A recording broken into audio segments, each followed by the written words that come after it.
प्यारे बच्चों नमस्कार। आज की इस क्लास में आप सभी का स्वागत है।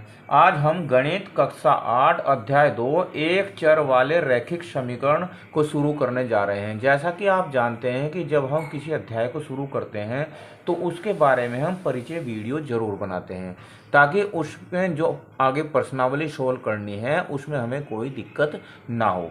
अब आज की इस वीडियो में हम व्यंजक समीकरण क्या होता है, एक चर वाले समीकरण कैसे होते हैं, इन समीकरणों का हल कैसे करते हैं, इसके बारे में चर्चा करेंगे। वीडियो को आप पूरी देखना। अगर आपने यह वीडियो देख ली तो आपको इस अध्याय में कोई दिक्कत परेशानी नहीं होगी। आइए शुरू करते हैं। अब व्यंजक क्या होता है? व्यंजक चर और अचर से मिलकर बनता है। चर किसे बोलते हैं? एक्स, वाई, जेड, ए, बी, सी, इस तरह के अक्षरों को हम चर बोलते हैं क्योंकि इनका मान बदलता रहता है।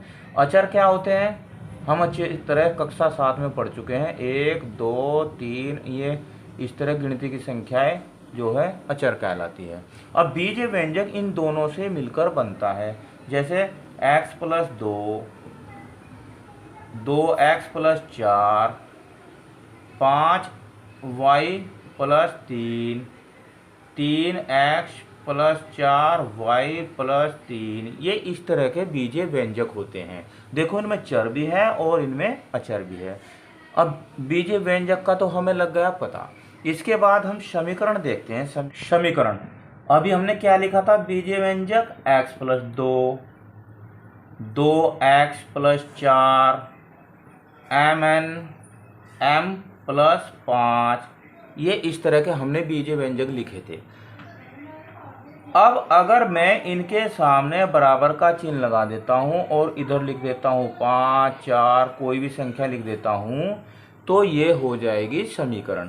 अब समीकरण में क्या होता है बच्चों? समीकरण में दो पक्ष होते हैं। इधर वाले को बोलते हैं बायां पक्ष, बायां पक्ष, और बराबर से इधर वाले को बोलते हैं दायां पक्ष।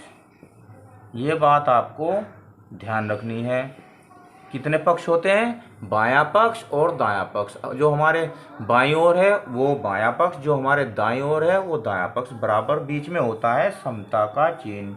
क्या होता है? समता का चिन्ह, यानी कि बराबर का चिन्ह बीच में होता है, बराबर का चिन्ह। ये बोलते हैं समीकरण को। ठीक है, इसे हम एक तराजू के उदाहरण से समझते हैं। कैसे?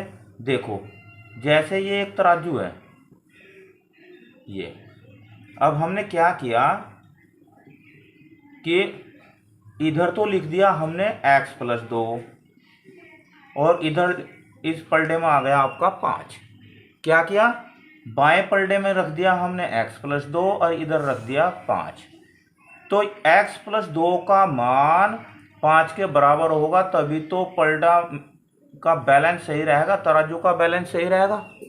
ठीक है, यानी कि अगर समीकरण सही है, बिल्कुल ठीक है, तो उसके बीच में जो बराबर का चिन्ह है उनमें दोनों का मान बराबर होगा। बाएं पक्ष का मान भी बराबर होगा, दाएं पक्ष का मान भी बराबर होगा।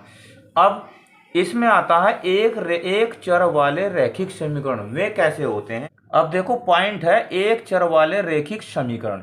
अब एक चर वाले रैखिक समीकरण कैसे होते हैं? देखो हमने एक समीकरण लिखी थी x प्लस 2 बराबर 5, ये लिख देते हैं हम समीकरण। अब यहाँ पर देखो चर कितने हैं? 1। अगर हम एक समीकरण और लिखे x प्लस वाई बराबर 5 ही लिख देते हैं तो इसमें चर हो गए 1 और 1 2, दो चर हो गए। लेकिन अगर हम ये समीकरण लिख देते हैं 2x प्लस 5 बराबर 3x प्लस 4, अब इसमें कितने चर है बताओ? देखो x यहाँ पर है, x यहाँ पर है, तो ये एक ही चर माना जाएगा। कितना माना जाएगा? एक ही चर माना जाएगा। तो जिन समीकरणों में एक ही चर होता है उन्हें हम एक चर वाले समीकरण बोलते हैं। अब इसमें दो चर है तो ये एक चर वाला समीकरण नहीं होगा। इसके बाद आया है रैखिक समीकरण। अब रैखिक समीकरण क्या होते हैं? देखो एक चर वाला तो हो गया। अब मैं आपको दो समीकरण और लिख के दिखाता हूं। देखो x प्लस 2 बराबर 5 और x square plus x plus 2 बराबर 6। एक ये समीकरण लिख दी मैंने।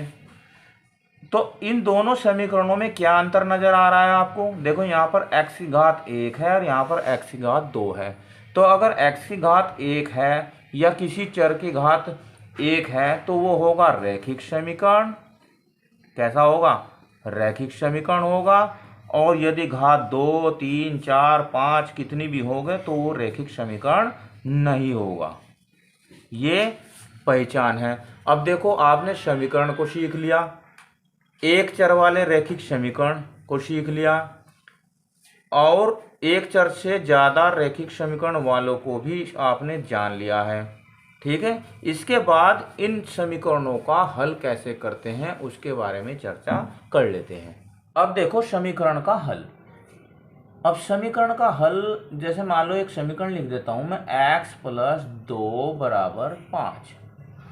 ये इसका क्या है? बायां पक्ष है। ये इसका क्या है? दायां पक्ष है। बीच में क्या है? बराबर का निशान, समता का चिन्ह है। ठीक है, अब हम ऐसे समीकरणों का हल करेंगे जिसमें हम क्या है कि बाईं ओर चर होगा और दाईं ओर चर नहीं होगा। अभी हम ऐसे ही समीकरणों का हल करना सीखेंगे। इसके बाद हम ऐसे समीकरणों का हल करेंगे जिसमें दोनों ही तरफ चर होंगे। ठीक है, अब देखो हमें क्या करना होता है कि चर का मान ज्ञात करना होता है, यही समीकरण का हल होता है। अब यहाँ से मुझे 2 को हटाना है, 2 को हटाना है, तभी तो मुझे x का मान मिलेगा। देखो अब क्या करते हैं हम, यहाँ पर प्लस है तो 2 को दोनों पक्षों से घटा देते हैं, दोनों पक्षों से घटा देते हैं। घटाने पर ये बात आपको ध्यान रखनी है। अब घटाया क्यों? क्योंकि प्लस है 2, अगर 2 घटाएंगे तो ये कट जाएगा। देखो x + 2 - 2, अब ये पक्ष है, इससे भी घटाओ -2, 2 से 2 गया, x बराबर आ गया 5 में से 2 गया 3। कितना आ गया? 3। ये इसका आंसर है, यही समीकरण का आंसर होता है। दूसरा उदाहरण ले लेते हैं। इसमें क्या करते हैं, यहाँ पर प्लस है, यहाँ पर हम माइनस ले लेते हैं। x - 2 बराबर 5। अब जब यहाँ पर माइनस है तो अब क्या करेंगे? अगर हम माइनस करेंगे तो 2 और 2 4 हो जाएगा। तो हमें क्या करना चाहिए? 2 प्लस कर देना चाहिए। तो क्या लिखेंगे? 2 से 2 को दोनों पक्षों में जोड़ने पर, ये लीजिए x - 2 दोनों पक्षों में हम क्या कर रहे हैं? जोड़ रहे हैं। तो 5 + 2, 2 से 2 गया, x बराबर आ गया 7। ये इसका आंसर हो जाएगा। कितना आसान है समीकरण को हल करना, है ना। एक दूसरी विधि है पक्षांतर विधि। पक्षांतर विधि, इसमें क्या करते हैं हम, देखो यही उदाहरण ले लेते हैं, x + 2 बराबर 5। अब इसमें क्या करते हैं कि इस 2 को यहां से हटा देते हैं। अब ये हटेगा कैसे?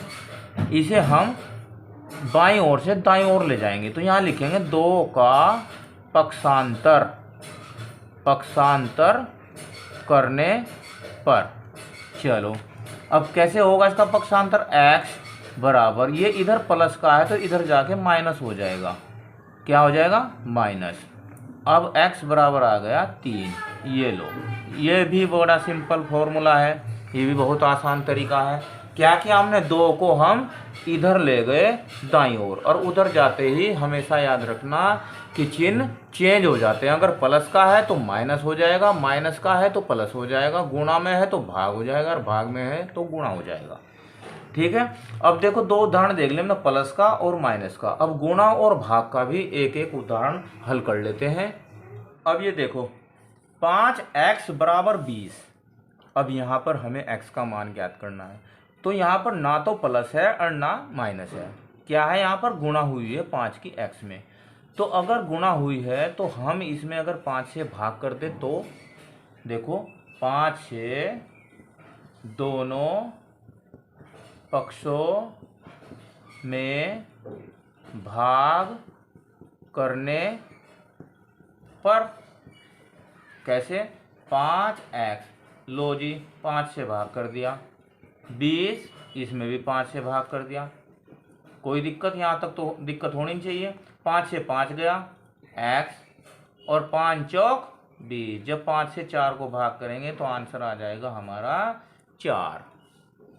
इसमें देखो, इसमें क्या है? y/3। अब y/3 बराबर 10। y में 3 से भाग हो रही है, ये भाग वाला है। अब जब 3 से भाग हो रही है तो अगर हम 3 से गुणा कर दे तो 3 से 3 कट जाएगा।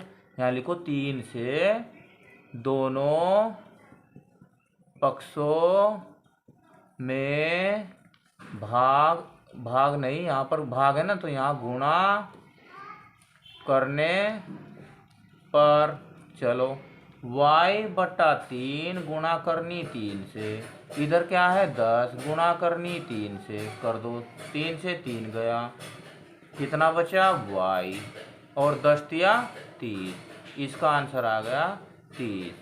कितने आसान प्रश्न है। इसके बाद हम जो अगली वीडियो बनाएंगे उसमें 2.1 के प्रश्नों को हल करेंगे।